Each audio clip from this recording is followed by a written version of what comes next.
ভিডিওর থাম্বনেল দেখে আপনারা বুঝতে পেরেছেন যে আজ আমি কি ভিডিও নিয়ে আপনাদের সামনে হাজির হয়েছি। বর্তমানে আমি দাঁড়িয়ে আছি নিউ দিল্লি স্টেশনের স্ট্যান্ডে। ওই পিছন দিকটা নিউ দিল্লি স্টেশন।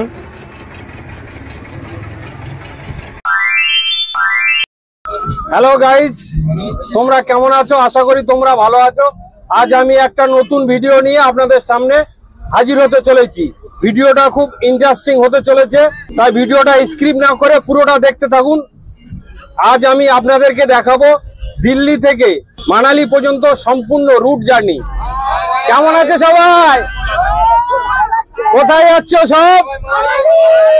দিল্লি থেকে মানালি পুরো জার্নিটা আমার সাথে দেখতে থাকুন। রঞ্জিত ট্যুর প্ল্যান সম্পূর্ণ রোড জার্নিটা আজ আমি আপনাদেরকে দেখাতে চলেছি। দিল্লি থেকে আমাদের গাড়ি ছেড়ে দিয়েছে, আমরা এখন দিল্লি থেকে রওনা নিলাম। লাল কেল্লা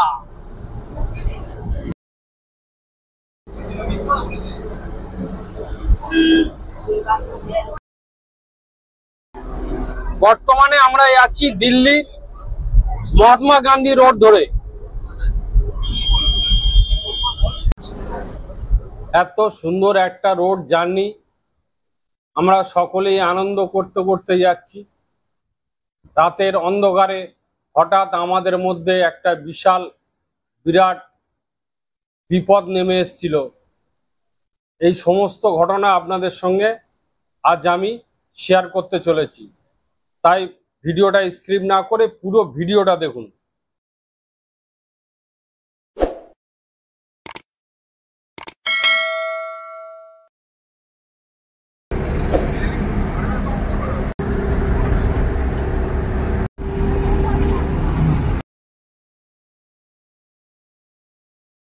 এটা হলো দিল্লির মেট্রো স্টেশন।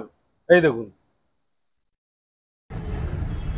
আমরা এখন যে রোডটা দিয়ে এগিয়ে যাচ্ছি মানালির দিকে, এই রোডটার নাম হলো চণ্ডীগড় রোড।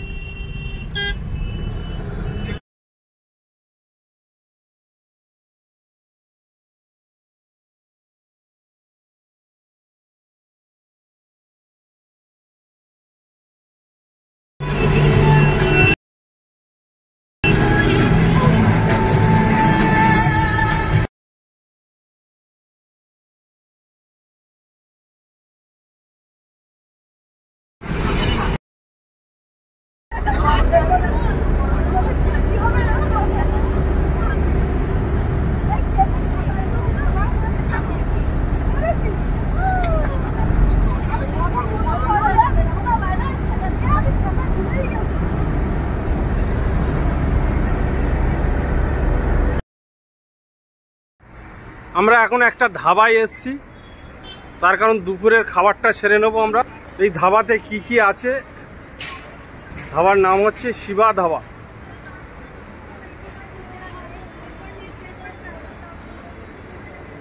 শিবা ধাবাতে আমাদের খাওয়া দাওয়া কমপ্লিট হলে আবার আমরা পথ চলা শুরু করেছি। এখন আমরা হরিয়ানা রোড ধরে এগিয়ে চলেছি। এটা হলো হরিয়ানা কুরুক্ষেত্র। হরিয়ানা এই রোডটা 72 কিলোমিটার। হরিয়ানা বর্ডার আমরা দেখতে পাবো 72 কিলোমিটার পর।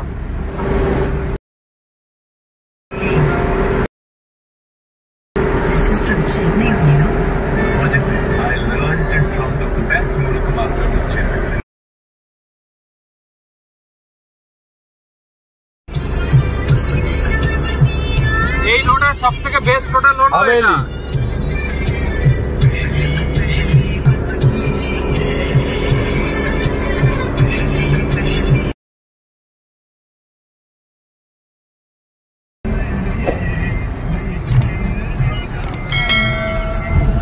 এটা হলো আম্বালা মোড়।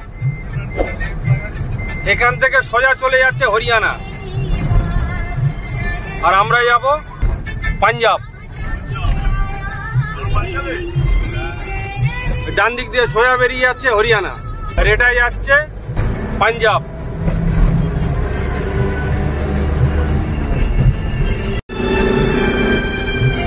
এটা হলো 5 স্টার হোটেল প্লেস হাওয়াইলি নাম।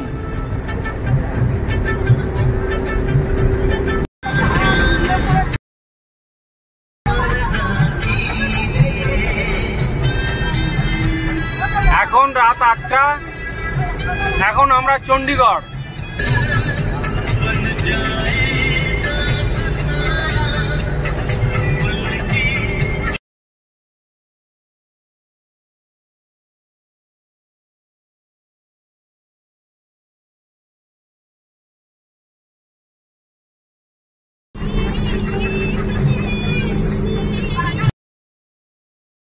এদিকে সোজা চলে যাচ্ছে চণ্ডীগড়। আমরা কোন দিকে যাব? চণ্ডীগড়ে?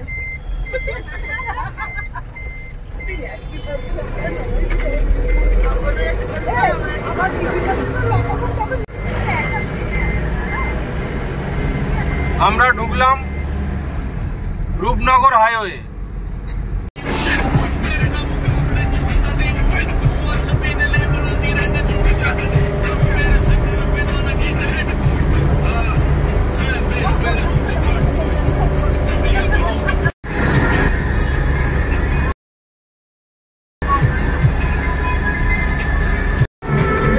আমরা পাহাড়ে ঢুকে গেছি।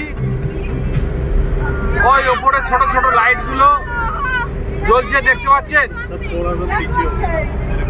হ্যাঁ ঠিক।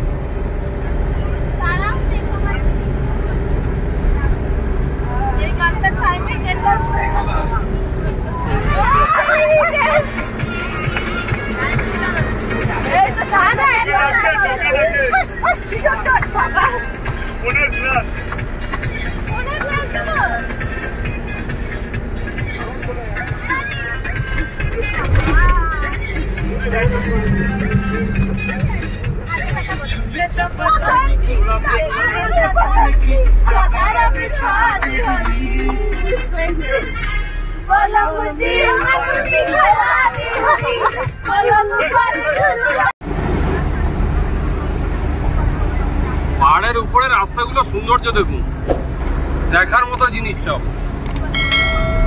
মনেই হবে না যে আমরা পাহাড়ের উপরে আছি।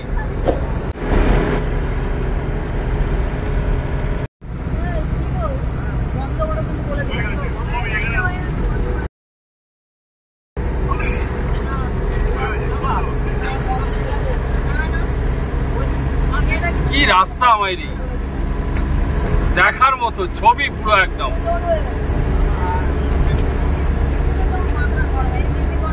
পাহাড়ের গা বেয়ে শুধু ঝলমলে আলো, জোনাকির মতো।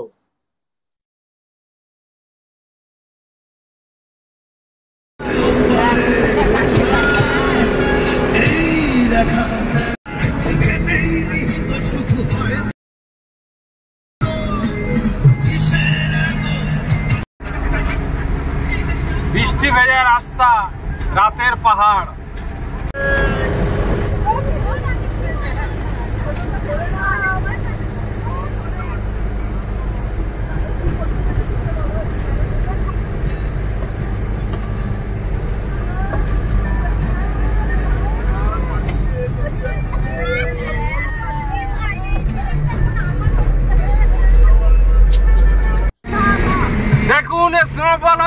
সবাই আমরা ভীষণ আনন্দ করতে করতে আমরা মানালির দিকে এগিয়ে চলেছি। আমাদের গাড়ি এগিয়ে চলেছে।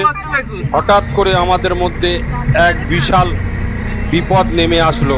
হঠাৎ করে রাত তখন 2:20, ড্রাইভার আমাদেরকে জানালো আর এখান থেকে গাড়ি যাবে না, আর আপনারা যদি এই গাড়িতে থাকেন তাহলে আপনারা সকলে মারা যাবেন। আমি আর নিয়ে যেতে পারবো না, তার কারণ রাস্তায় এত স্নোফল হচ্ছে এবং রাস্তাতে এত বরফ জমে গেছে, সেটা আপনারা দেখলেই প্রমাণ করতে পারবেন। চলুন আগে রাস্তা এবং স্নোফলগুলো দেখুন, তারপর আমি বিস্তারিত আপনাদের সঙ্গে শেয়ার করব।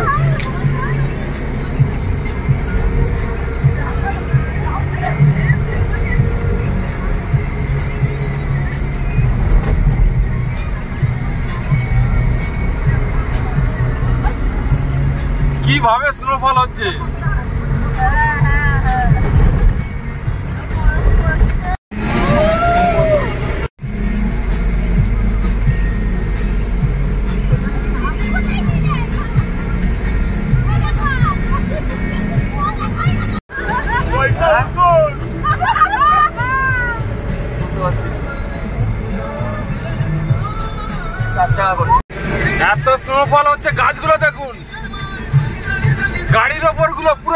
একদম।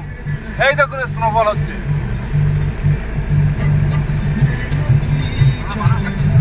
রাত এখন 1টা বাজে আর আমরা যাচ্ছি মানালি।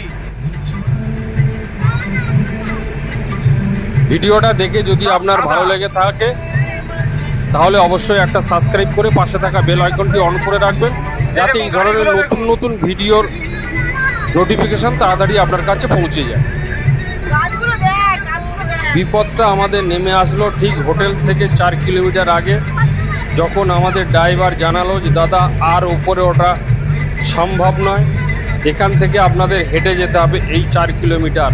রাত তখন 2টো বাজে। আমি বললাম এই রাত্রিরে পাহাড়ের রাস্তা আমরা চিনি না, তাই হেঁটে যাওয়াটা আমাদের পক্ষে খুবই বিপজ্জনক। তখন ড্রাইভার আমাদেরকে জানালো তাহলে রেস্কিউ টিমকে ফোন করতে হবে। আমি তাহলে কি রেস্কিউ টিমকে ফোন করব? পে কিন্তু আপনাদেরকে করতে হবে। আমি বলি যে ফোন করুন। রাত তখন 2:20 রেস্কিউ টিম আসলো এবং আমাদের এক্সট্রা 10,000 টাকা পে করতে হলো। তখন টাকার থেকে জীবনের মূল্যটা আমাদের কাছে অনেক বেশি হয়েছিল, তাই আমরা 10,000 টাকা পে করে আমরা 4x4 রেস্কিউ টিম গাড়িতে উঠে গেলাম। ওই গাড়িতে উঠে দেখি হিটার লাগানো আছে, প্রচণ্ড ঠান্ডা। আমরা সবাই সাধারণ ড্রেস পরেছিলাম। আমাদের সমস্ত ড্রেস গাড়ির ওপরেতে ছিল, সেগুলো তো সব পুরো বরফেতে ভিজে গেছে, জমে গেছে। আমরা এখন নিজেরাই বাঁচতে পারলে বাঁচি, সেই জন্যে আমরা আর কথা না বাড়িয়ে চুপচাপ আমরা রেস্কিউ গাড়ি উঠে গেলাম। এবং সেই গাড়িটা যা অবস্থা, এই দেখুন গাড়িটা দেখুন কীভাবে তো বরফ জমে রয়েছে। এই গাড়িতে করে আমাদেরকে রিচ করে 4 কিলোমিটার হোটেলেতে নিয়ে গেছিল। এবং ড্রাইভার দাদা বল, দেখুন একটা গাড়িতে দেখুন বরফ কিরম।